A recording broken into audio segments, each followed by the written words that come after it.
Hello friends, આજે આપણે બનાવીશું રવા અપમ. તો તેના માટે મેં અહીંયા 1 વાટકા જેટલો રવો લીધો છે. ત્યાર પછી આપણે તેમાં 200 ગ્રામ જેટલું દહીં નાખશું અને તેને મિક્સ કરી દઈશું. પછી આપણે તેને 10-15 મિનિટ સુધી રેસ્ટ કરવા દઈશું. ત્યાર પછી આપણે તેને ચેક કરી લેશું. હવે આપણે તેમાં ગાજર, લીલી ડુંગળી, મરચાં અને ટમેટાં નાખશું.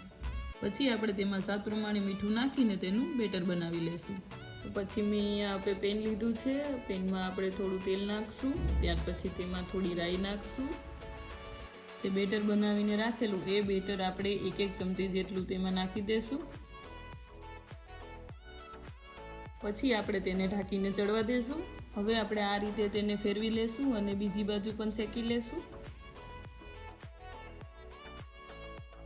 અપમ શેકાઈ જાય એટલે આપણે તેને એક પ્લેટમાં કાઢી લેશું. તૈયાર છે રવા અપમ.